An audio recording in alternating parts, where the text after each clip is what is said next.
నమస్కారం D news కు స్వాగతం. ముందుగా ఈనాటి ముఖ్యాంశాలు. స్పెషల్ ఎన్ఫోర్స్మెంట్ బ్యూరోపై సమీక్ష చేసిన సీఎం జగన్. అక్రమ మద్యం తయారీ, రవాణాపైన ఉక్కుపాదం మోపాలని ఆదేశం. దసరా ఉత్సవ ఏర్పాట్లని పరిశీలించిన మంత్రి వెల్లంపల్లి శ్రీనివాస్. దుర్గగుడి ఈవో మరియు ఉన్నతాధికారులు.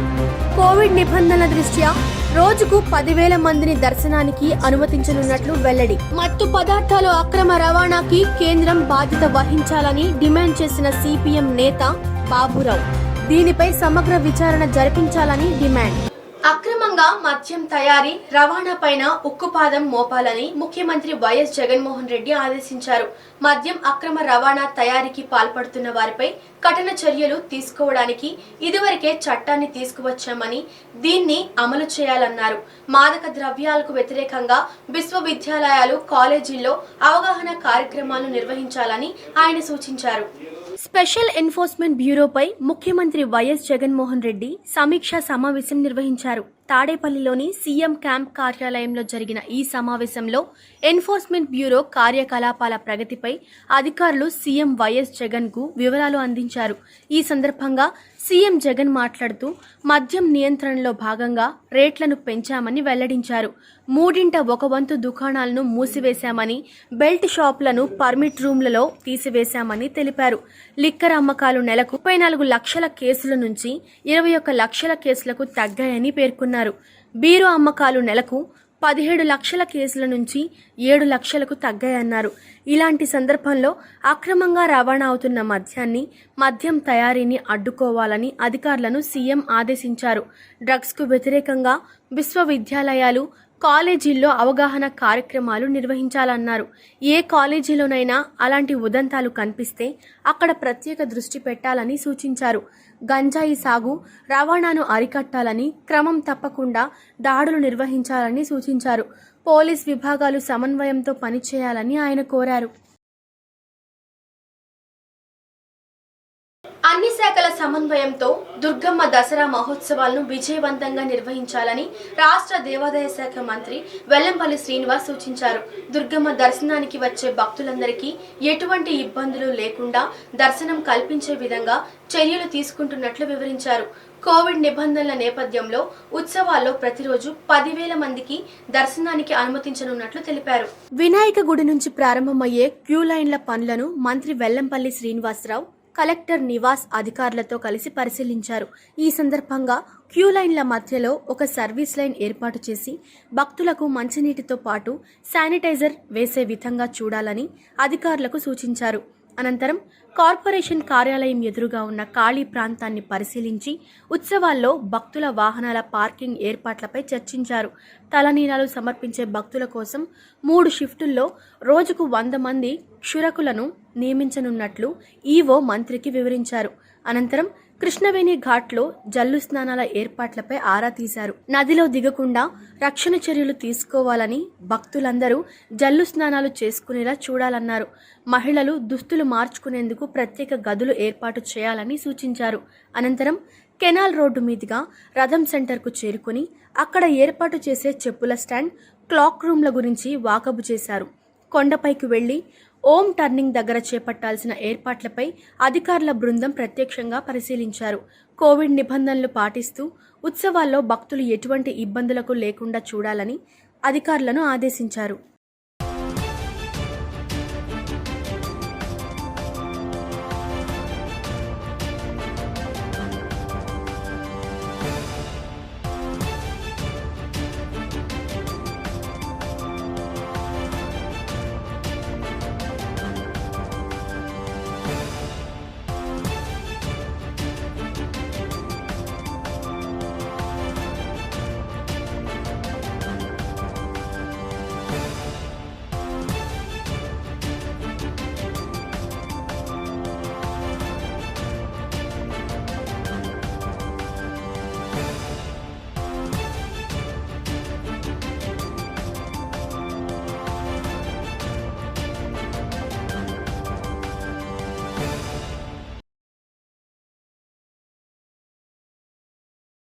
అయితే రేపు 7వ తారీఖు నుంచి అక్టోబర్ 7 నుంచి 15వ తారీఖు వరకు అమ్మవారి యొక్క నవరాత్రి ఉత్సవాలు ఉంటాయో దాన్ని జయప్రదం చేయడానికి, విజయవంతం చేయడానికి మా ప్రిన్సిపల్ సెక్రటరీ గారు కావచ్చు, కలెక్టర్ గారు, మా జాయింట్ కలెక్టర్ గారు, అదేవిధంగా మా మున్సిపల్ కమిషనర్ గారు, మా ఎమ్మెల్యే మల్లాది విష్ణు గారు, మేయర్ గారు, చైర్మన్ గారు, ఇతర నాయకులందరం కూడా ఈరోజు సమీక్ష సమావేశం నిర్వహించడం జరిగింది.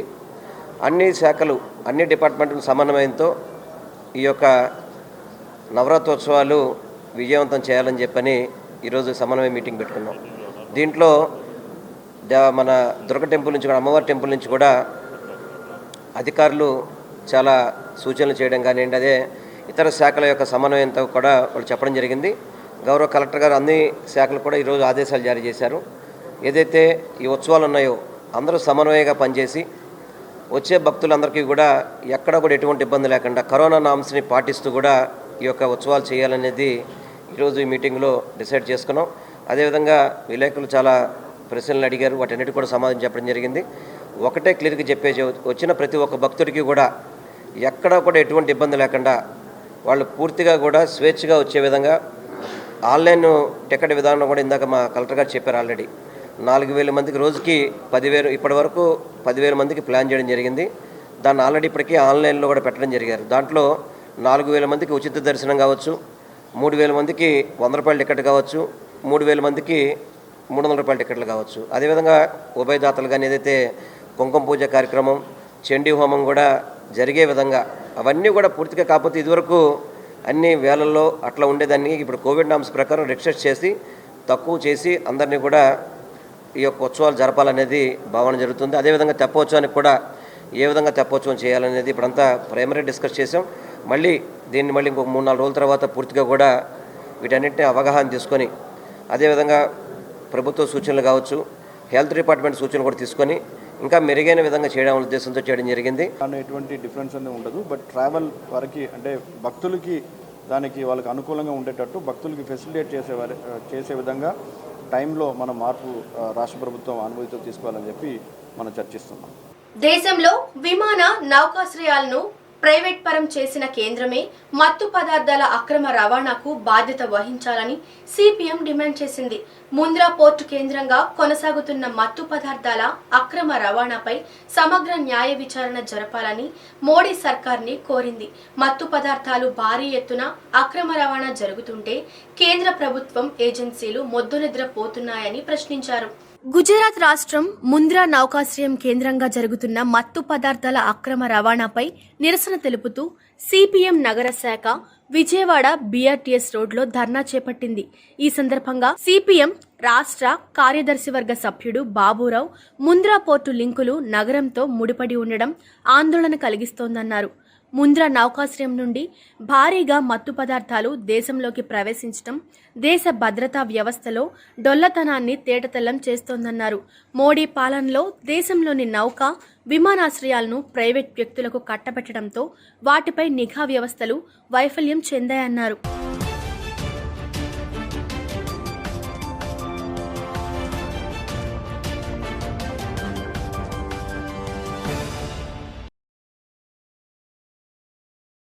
మూడు 3,000 కేజీల హెరాయిన్ అంటే మత్తు పదార్థాలు, మాదక ద్రవ్యాలు గుజరాత్ రాష్ట్రంలోని ముంద్రా పోర్టులో పట్టుబడ్డాయి. 21,000 కోట్ల రూపాయల విలువైనటువంటి మాదక ద్రవ్యాలు ఇవి. చిన్న చిన్న రాష్ట్రాల బడ్జెట్ కంటే ఇది ఎక్కువ. 30 లక్షల గ్రాముల హెరాయిన్. ఎందుకంటే 1 గ్రామే 70,000 రూపాయలు. ఇది మాదక ద్రవ్యాలు గ్రాముల్లో వాడతారు. ఒక చిన్న గ్రాము వాడితే చాలు మత్తు వచ్చేస్తుంది. అటువంటిది 30 లక్షల మంది యువతని నిర్వీర్యం చేసేటువంటి మత్తు పదార్థాలు ఈ దేశంలో గుజరాత్లో ప్రధానమంత్రి గారి సొంత రాష్ట్రం, అమిత్ షా గారి సొంత రాష్ట్రంలో ఇవాళ బట్టబయలైనవి. ఈ పోర్టు అదానీ గారి పోర్టు. ఇవాళ అదానీ గారు దేశంలో ఉన్న పోర్టులన్నింటినీ కైవసం చేసుకుంటున్నారు. పోర్టు యాజమాన్యం అదానీ గారు స్టేట్మెంట్ ఇచ్చారు, మాకు పోర్టులో వచ్చేటువంటి కన్సైన్మెంట్ల మీద మాకు పర్యవేక్షణ ఉండదు, పోలీసింగ్ ఉండదు. మరి ప్రైవేట్ పోర్టుల్లో ప్రైవేట్ యాజమాన్యానికి బాధ్యత లేదు, ఇంకోవైపున గవర్నమెంట్కి బాధ్యత లేదు. మరి ఎవరు బాధ్యత వహించాలి? ఇది దేశ భద్రతకి సంబంధించిన అంశం. ఇది ద్విచక్ర వాహన రంగంలో అగ్రగామిగా ఉన్న హోండా కంపెనీ వన్ టౌన్ లో తన షోరూమ్ ని ప్రారంభించింది. అన్వితా హోండా పేరిట ఏర్పాటైన ఈ షోరూమ్ ని Honda company CEO Ogata San ప్రారంభించారు. వన్ టౌన్ వాసులకు తమ కంపెనీ ద్విచక్ర వాహనాలను అందుబాటులోకి తేవాలనే ఉద్దేశంతో ఈ షోరూమ్ ను ప్రారంభించినట్లు Anvitha Honda managing director Srinivas తెలిపారు. వన్ టౌన్ సుబ్బారామయ్య వీధిలో నూతనంగా ఏర్పాటైన అన్వితా హోండా షోరూమ్ ని Honda company CEO Ogata san జ్యోతి వెలిగించి ప్రారంభించారు. అనంతరం ఆయన కంపెనీ ప్రతినిధులతో సమావేశమయ్యారు. సమావేశ అనంతరం సీఈఓను అన్వితా హోండా ప్రతినిధులు ఘనంగా సత్కరించారు. ఈ సందర్భంగా Anvitha Honda managing director Srinivas, general manager Shyam Prasad మాట్లాడుతూ తమ అన్వితా హోండా 4వ వార్షికోత్సవాన్ని పురస్కరించుకొని వన్ టౌన్లో నూతన షోరూంను ఏర్పాటు చేశామన్నారు. ద్విచక్ర వాహన రంగంలో 60% వాటా ఉన్న తమ హోండా కంపెనీ నుంచి వచ్చిన యాక్టివా 6G, యాక్టివా 125కి వినియోగదారుల నుండి విశేష ఆదరణ లభిస్తోందన్నారు. కంపెనీ సీఈఓ ఈ షోరూం ప్రారంభోత్సవానికి రావటం ఎంతో సంతోషంగా ఉందన్నారు. హోండా కంపెనీ పక్షాన వినియోగదారులకు అమ్మకం అనంతరం కూడా మెరుగైన సేవలు అందిస్తామని వారు స్పష్టం చేశారు. ఈ కార్యక్రమంలో one town branch manager P Leela Kumari తదితరులు పాల్గొన్నారు.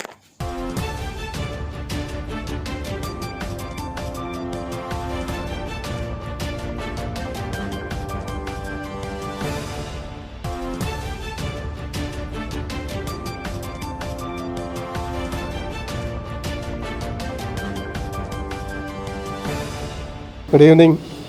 I'm Shyam Prasad, general manager Anvitha Honda. ఈరోజు వన్ టౌన్లో అన్వితా హోండా బ్రాంచ్ ప్రారంభోత్సవం చేసే సందర్భంగా ప్రారంభం చేశాము. ఈ విధంగా కస్టమర్లకి, మా స్టేబులర్స్కి శుభాకాంక్షలు తెలియజేస్తున్నాను నేను. ఇందులో విశేషం ఏంటంటే ఈ బ్రాంచ్ని హోండా కంపెనీ ఒక ప్రెసిడెంట్ గారు వచ్చి వాళ్ళ ఇనాగ్రేషన్ చేశారు. అది మాకు చాలా గర్వకారణం. అన్వితా హోండా స్టార్ట్ చేసి 4 సంవత్సరాలైంది. ఇవాళ మా 4వ వార్షికోత్సవం. ఈ సందర్భంగా 3వ బ్రాంచ్ ఓపెన్ చేసాం మేము. ఈ బ్రాంచ్ని ప్రెసిడెంట్ గారు ఓపెన్ చేయడం చాలా మాకు హ్యాపీ. ఇటువంటి చిన్న చిన్న అకేషన్స్గా ప్రెసిడెంట్ గారు రారు, అటువంటిది మా బ్రాంచ్కి ఓపెనింగ్ వచ్చినందుకు చాలా సంతోషం. ఇవాళ వన్ టౌన్ బ్రాంచ్ ఇనాగ్రేషన్ జరిగింది. దీంట్లో ఒక స్పెషల్ ఏంటంటే హోండా ప్రెసిడెంట్ అండ్ సీఈఓ ఆయన స్వయంగా వచ్చి ఇవాళ ఇనాగ్రేషన్కి ఆయన ఇనాగ్రేట్ చేశారు. ఇది అసలు నిజంగా చెప్పాలంటే first time one town Anvitha Honda బ్రాంచ్కి వచ్చి ఇనాగ్రేషన్ చేయడం అంటే is really very great thing. ఇక్కడ ఆల్రెడీ అంతకుముందు వేరే కాంపిటీటర్స్ ఉన్నారు. బట్ మేము హోండా ఎంత మంచి నెంబర్ 1 బ్రాండ్గా ఇప్పుడు ఆల్రెడీ ఆల్ ఓవర్ ఇండియాగా ఉంది. సో ఇక్కడ వన్ టౌన్ బ్రాంచ్ కూడా మేము ఓపెన్ చేసిన కారణం ఏంటంటే ఆల్రెడీ చాలామంది యాక్టివా వాడుతున్నారు. సో ఆ యాక్టివా వాడటం అనేది ఆల్మోస్ట్ ఒక 20 ఇయర్స్ నుంచి ఈ బ్రాండ్ ఉంది. ఈ బ్రాండ్ని ఇంకా సక్సెస్ఫుల్ చేయాలని చెప్పేసి, అలాగే ఇక్కడ వన్ టౌన్ వాసులందరికీ కూడా మా యొక్క అందుబాటులో ఈ 6G కానీ యాక్టివా 125 కానీ అందుబాటు చేయడం కోసం ఈ బ్రాంచ్ సెటప్ చేశాం. రాజకీయ లబ్ధి కోసం కార్పొరేటర్ చైతన్య రెడ్డి, జనసేన నాయకులు పోతిన మహేష్ ని విమర్శిస్తే సహించేది లేదని మల్లెపు విజయలక్ష్మి హెచ్చరించారు. మంత్రి వెల్లంపల్లి శ్రీనివాస్ పై అన్ని ఆధారాలతో విమర్శలు చేస్తుంటే దానిని నిరూపించలేక తమపై నిరాధార ఆరోపణలు చేయటం సరికాదన్నారు. వన్ టౌన్ సితారా సెంటర్ వద్ద జనసేన కార్యాలయంలో ఏర్పాటు చేసిన విలేకరుల సమావేశంలో ఆ పార్టీ నేతలు మల్లెపు విజయలక్ష్మి మాట్లాడుతూ మంత్రి వెల్లంపల్లి శ్రీనివాస్ చేసే అక్రమాలపై సాక్ష్యాలతో సహా ఎండగడుతున్న తమ నాయకులు పోతిన మహేష్ పై వైసీపీ కార్పొరేటర్ చైతన్యారెడ్డి వ్యాఖ్యలను ఖండిస్తున్నామన్నారు. రాజకీయ లాప్తి కోసం తమ నాయకుడిపై అవాస్తవాలు ప్రచారం చేస్తున్నారని మండిపడ్డారు. తమ నాయకుడిపై తప్పుడు ప్రచారం చేసే ముందు మీ మంత్రి చేసే అవినీతి ఏంటో తెలుసుకోవాలన్నారు. ఇంద్రకీలాద్రిపై అమ్మవారి గుడిలో జరిగే అవినీతిని అడ్డుకున్న వ్యక్తి పోతిన మహేష్ అని, ఆ విషయం ప్రజలందరికీ తెలుసని వ్యాఖ్యానించారు. మీ ప్రాంతంలో వాటర్ సమస్యను ప్రజలు మీ దృష్టికి తీసుకొస్తే కనీసం పట్టించుకోలేదని, వారంతా జనసేన పార్టీని ఆశ్రయిస్తే పోతిన మహేష్ వీఎంసీ అధికారులతో మాట్లాడి సమస్యకు పరిష్కార మార్గం చూపించారని తెలిపారు. మంత్రి వెల్లంపల్లి శ్రీనివాస్ గారు చేసే అక్రమాలపై ప్రజల్ని దోచుకోవడమే సిద్ధాంతంగా పెట్టుకున్న మంత్రి గారి చేసే పనులని సాక్ష్యాలతో సహా నిరూపిస్తున్న విజయవాడ నగర అధ్యక్షులు పోతిన వెంకట మహేష్ గారు మరియు జనసేన పార్టీ రాష్ట్ర అధికార ప్రతినిధి మహేష్ గారిపై అని మనం చాలా ధైర్యంగా గొప్పగా చెప్పుకోగల చైతన్య రెడ్డి గారు, మీరు నోటికొచ్చినట్టు అవాకులు చవాకులు పేలితే చాలా తీవ్రంగా ఉంటుందని మేము తెలియజేస్తున్నాం. మీరు ముందు మీ డివిజన్లో మీకు ఓట్లేసిన ప్రజలు ఒక చేతగాని దద్దమ్మ చైతన్యారెడ్డికి ఎందుకు ఓట్లేసామని తలలు పట్టుకొని కూర్చుంటున్నారు. దానికి మీరు సమాధానం చెప్పాలి. అలాగే మీరు ప్రజలకి మీకు ఓట్లేసిన ప్రజలకి మంచి చేయడం మానేసి మంత్రి వెల్లంపల్లి శ్రీనివాస్ గారి చిడతలు కొట్టడమే పనిగా పెట్టుకున్నారని మేము తెలియజేస్తున్నాం. చిడతలు కొట్టడం ఆపేసి మీకు ఓట్లేసిన 42వ డివిజన్ ప్రజలకి మీరు ఏ విధంగా సహాయపడుతున్నారు, వాళ్ళ కష్టాల్లో ఉంటే ఏ విధంగా ఆదుకుంటున్నారో మీరు గ్రహించాలి. మా నాయకులు పోతిన వెంకట మహేష్ గారి మీద నోటికొచ్చినట్టుగా అవాకులు చవాకులు పేరడం కాదు. మీరు స్థానికంగా వైఎస్ఆర్సీపీ నాయకులు మద్దతు ఇచ్చి మీకు ఓట్లేసి గెలిపించారు. అలాగే స్థానిక నాయకులు మీకు గుంటూరు వారి వీధిలో వాటర్ ప్రాబ్లం ఉందని, వాటర్ సరిగ్గా రావట్లేదు, వాటర్ వచ్చినా స్మెల్ వస్తున్నాయి, తాగలేకపోతున్నామని ఆ సమస్యను మీరు దృష్టికి తీసుకొస్తే మీరు ఏమాత్రం ఆ సమస్యను పట్టించుకోలేదు.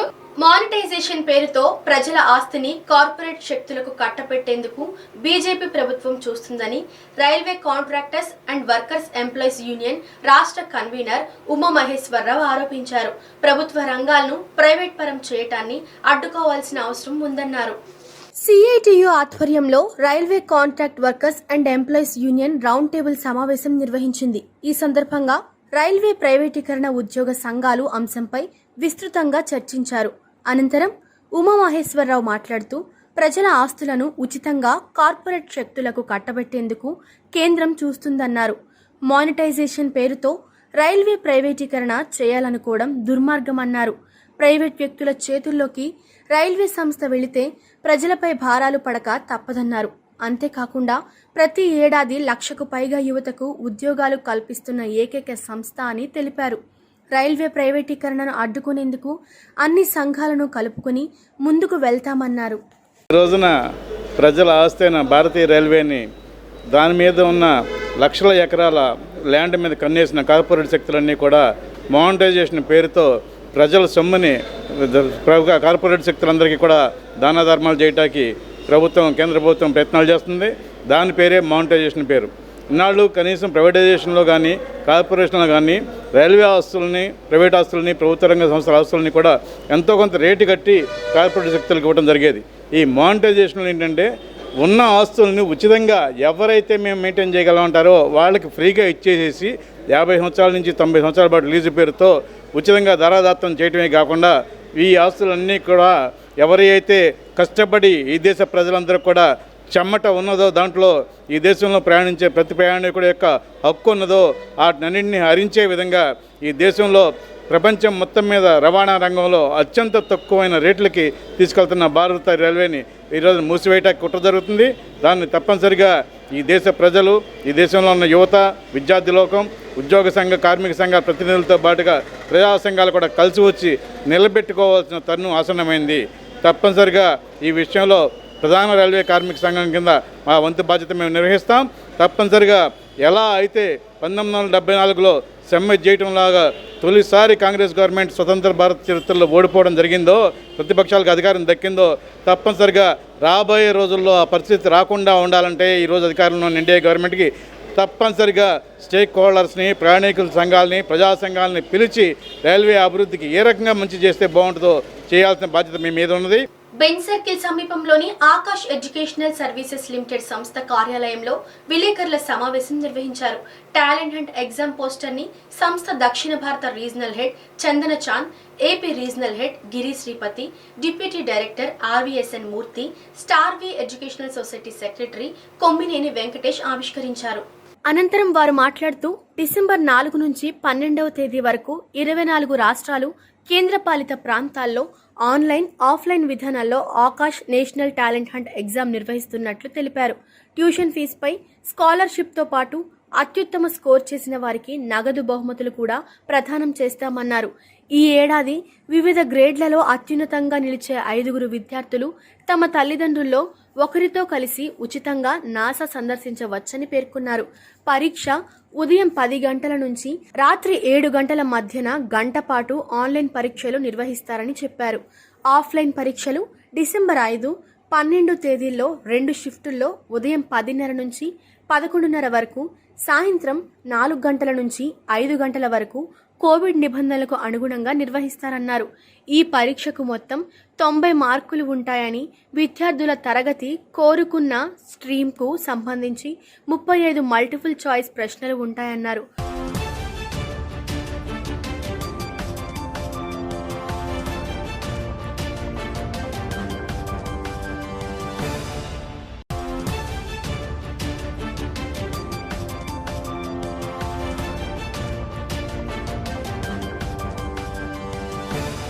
ANTHE, as we all know, is the gateway to success to all the students who aspire to get into top engineering and medical colleges. ANTHE was started with the purpose of reaching out to all the deserving students who want to have top quality coaching and getting the best facilities, best faculties, best program.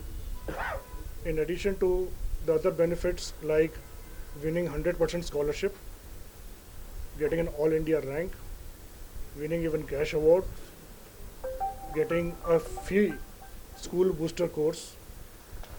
This time 5 students will be selected to go to NASA along with one of their parent. This exam ANTHE is a national level examination, and we take a lot of pride in sharing with you that this is the largest exam conducted by any private institute. So for many of the students, this could be the first exam in an all India level. I wish all the students all the very best, especially those students who require the scholarship. They should all write the exam.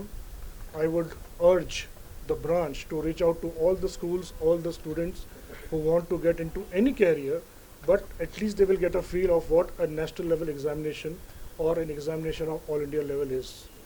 All the very best to the Vijayawada team. I know you will all work very hard towards a successful completion of ANTHE. All the best, and ensure that we have a remarkable start to this festival. So thank you. Exam Akash national talent hunt examination ఇది ఈ సంవత్సరం launch చేయడం జరిగింది. ఇప్పుడు ఈ ఎగ్జామ్కి 9th to 12th ఈ exam ఆన్లైన్లోను ఆఫ్లైన్లోను రెండిట్లో కూడా జరపడం జరుగుతుంది. మ్యాక్సిమం నెంబర్ ఆఫ్ స్కూల్స్ ఈ ఏడాది మేము అప్రోచ్ అవుతాం. ఖచ్చితంగా కూడా ఇది ఇండియాలోనే అతిపెద్ద టాలెంట్ హంట్ ఎగ్జామినేషన్. ఏ ప్రైవేట్ సంస్థ కూడా ఇంతవరకు ఇంత పెద్ద స్థాయిలో ఏ ఎగ్జాము కండక్ట్ చేయలేదు. దీన్ని ఖచ్చితంగా సక్సెస్ చేస్తామని చందన్ సార్ ముందు మేము చెప్పడం జరుగుతుంది. ఎంబీవీకే భవన్లో టైలరింగ్ శిక్షణ కార్యక్రమం జరిగింది. జనశిక్షణ సంస్థాన సహకారంతో జరిగిన ఈ కార్యక్రమంలో సంస్థాన చైర్పర్సన్ విద్యా కన్నా అతిథిగా పాల్గొన్నారు. ఈ సందర్భంగా టైలరింగ్ నేర్చుకునే వారికి ఆయన పలు సలహాలు ఇచ్చారు. టెక్నికల్గా వచ్చే సమస్యల్ని ఏ విధంగా పరిష్కారం చేయాలో సూచనప్రాయంగా తెలియజేశారు.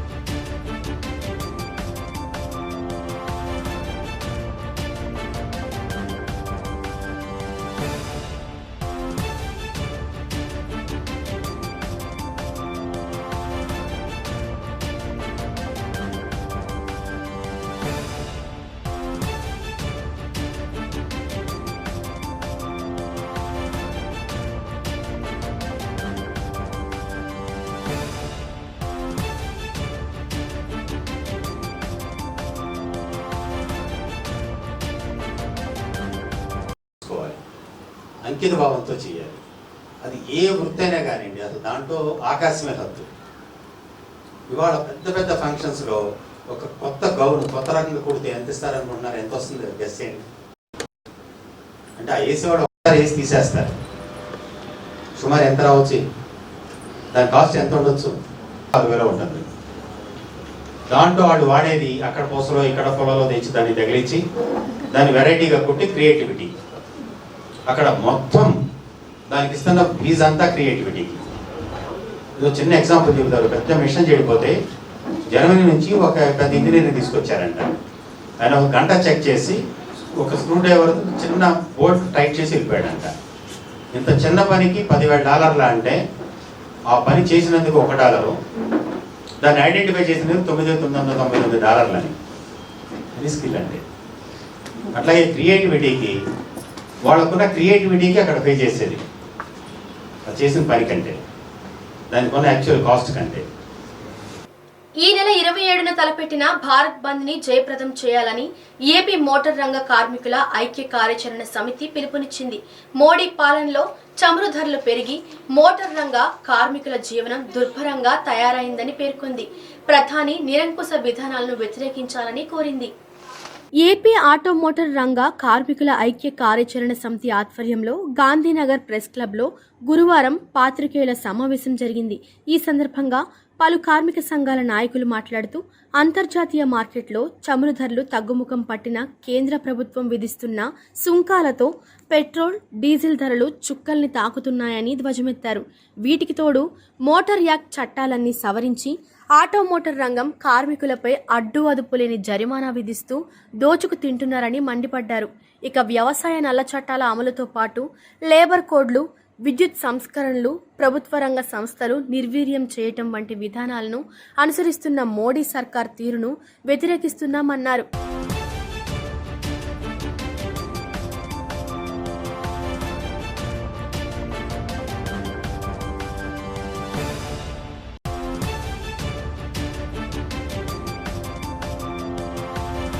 కేంద్రంలో అధికారంలో ఉన్న బీజేపీ ప్రభుత్వ కార్మిక వ్యతిరేక విధానాలకు వ్యతిరేకంగా ఈ నెల 27వ తారీఖున భారత్ బంద్ జరుగుతుంది. ఈ భారత్ బంద్లో విజయవాడ నగరంలో ఆటో కార్మికులంతా కూడా ఐక్య కార్యాచరణ కమిటీకి ఏర్పడి రేపు భారత్ బంద్ని జయప్రదం చేయాలని చెప్పని ఈరోజు ఈ సందర్భంగా ప్రెస్ మీట్ జరుగుతుంది. బీజేపీ ప్రభుత్వం అవలంబిస్తున్న విధానాల వలన రోజురోజుకి పెట్రోల్, డీజిల్ ధరలు, గ్యాస్ ధరలు విపరీతంగా పెరుగుతున్నాయి. నిత్యావసర వస్తువుల ధరలు చుక్కల్ని దాటిని. అట్లాగే ఓలా, ఊబర్ లాంటి విదేశీ సంస్థలను తీసుకొచ్చి ఆటో రంగాన్ని నాశనం చేయాలని చెప్పని చూస్తుంది. ఇప్పటికే ఆటో మోటార్ కార్మికులు గత 2 సంవత్సరాలుగా కరోనా మహమ్మారి వల్ల కిరాయిలు లేక, బాడుకులు లేక, ప్యాసింజర్ ఎక్కేవాళ్ళు లేక ఇప్పటికీ గతంలో $500 తోలేవాళ్ళు ఈరోజు $100-150 తోలటం కూడా కష్టంగా మారింది.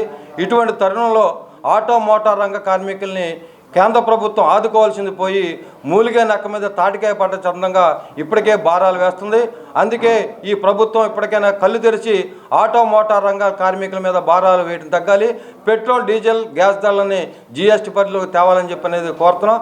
దేశవ్యాప్తంగా 27వ తేదీన రైతు చట్టాలను రద్దు చేయాలని, అదేవిధంగా 12 డిమాండ్లతో ఈ బంద్ జరుగుతుంది.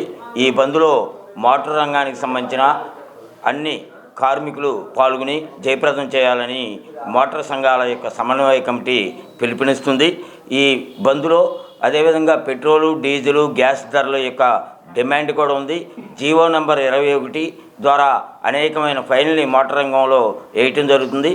ఇలాంటి ఫైన్స్ని కూడా తగ్గించాలని, లోకల్గా వచ్చేసరికి ఈ చలానా విధానం ఆటో రంగంలో పెద్ద ఎత్తున రంగాన్ని కుదేలు చేసే పరిస్థితిలో ఉంది. ఇప్పటికే జీవనం నడవని పరిస్థితి కార్మికుల యొక్క స్థితి ఉంది. దాన్ని వ్యతిరేకిస్తూ వీటన్నిటిని క్రోడీకరిస్తూ ఈ బంద్కి పిలుపునివ్వడం జరుగుతుంది.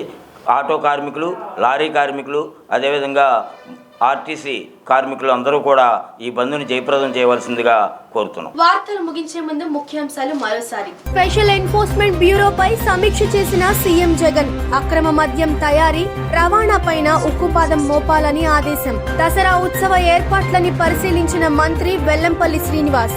దుర్గగుడి ఈవో మరియు ఉన్నతాధికారులు. కోవిడ్ నిబంధనల దృష్ట్యా రోజుకు 10,000 మందిని దర్శనానికి అనుమతించనున్నట్లు వెల్లడి. మత్తు పదార్థాలు అక్రమ రవాణాకి కేంద్రం బాధ్యత వహించాలని డిమాండ్ చేసిన సిపిఎం నేత బాబురావు. దీనిపై సమగ్ర విచారణ జరిపించాలని డిమాండ్. టీ న్యూస్ సమాప్తం. మరో బులెటిన్తో మళ్ళీ కలుసుకుందాం.